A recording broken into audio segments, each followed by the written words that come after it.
How is up, everybody? It's your boy Choopi Choosy back in the clack with another extreme stream. Hey, listen, man. Fam, I generally try to stay away from collectible card games. Ever since my Yu-Gi-Oh deck was stolen out of my gym locker, I learned to let go of physical possessions the hard way. But that doesn't stop me from absolutely adoring the plethora of commissioned art for the Fire Emblem trading card game, also known as Cypher. Series 17 of Cypher is especially notable to me because of the large representation and variety of characters in its roster. We got Deidre, August, Nesala, Baruka, big old dumper on Felicia there, George, Elise getting her hair done by Effie, fetal alcohol syndrome Lissa wielding what looks to be her legendary ping pong paddle, and a surplus of incredible group compositions. However, there is one group in particular that has this fandom divided even more than casual mode or face petting ever could. And that's this glorious work depicting every main lord looking stoic and brave AF. Unfortunately, because this is a joined art piece composed of two very distinct sides, and also because the Fire Emblem fanbase is made up of compulsive pedants that have to pigeonhole every aspect of the game, we must, nay, it is our duty as fans to perform the completely arbitrary task of deciding which side is better. Now, most people are going to look at this and just see the side with the most lords on it that they like, and that's a completely feasible way to go about this. But since I'm a true hardcore Fire Emblem fanatic who has played almost every game in the series and has fond memories attached to each entry, I'm gonna do things a bit more systematically in an attempt to make this as fair as possible, and perhaps to also extend the runtime of this video. I'm going to compare each lord individually to their counterpart on the other side of this image. I will then decide which of the two lords is superior through the magic of objective facts and personal reasonings. The side with the most superior lords will be the better side and get my coveted, juicy, Choosy's choice. So let's start from the bottom and work our way to the top, y'all. Alright, let's start this off.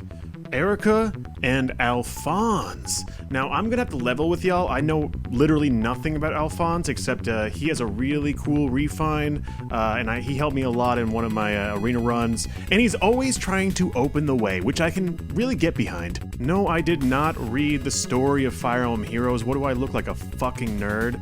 Sages.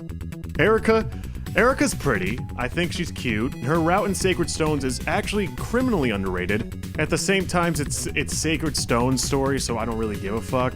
I actually feel like the whole GBA era was a regression in world building and storytelling back to like Fire Emblem 1 status. Please don't hurt me. So am I going to go with the main lord of my least favorite Fire Emblem, or the one that I literally built my channel upon?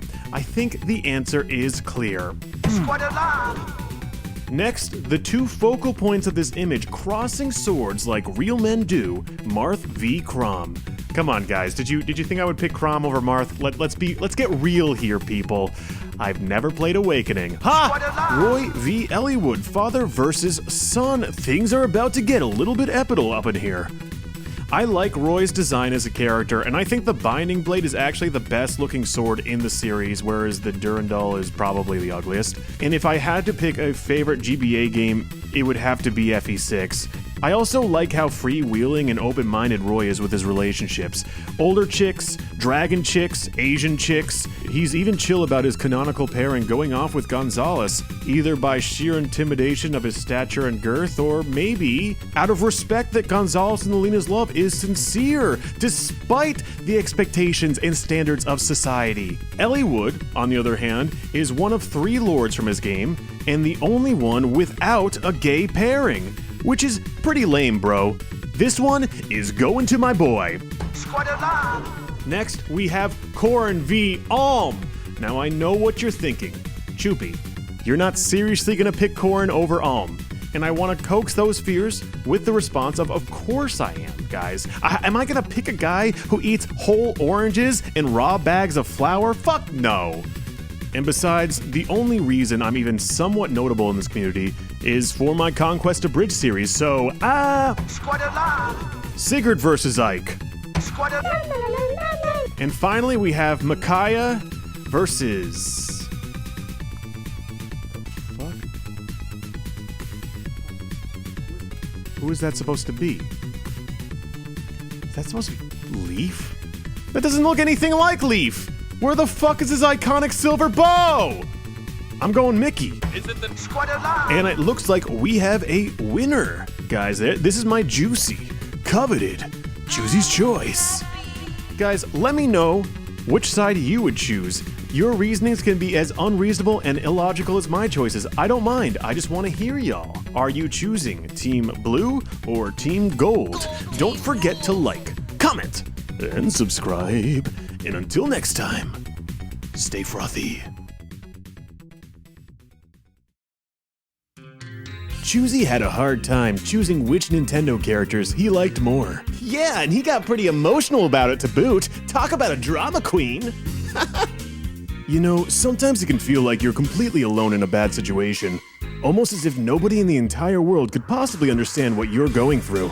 But if you ever do feel that way, it's probably best if you keep it to yourself. After all, nobody knows you better than you. Choopi Choosy says.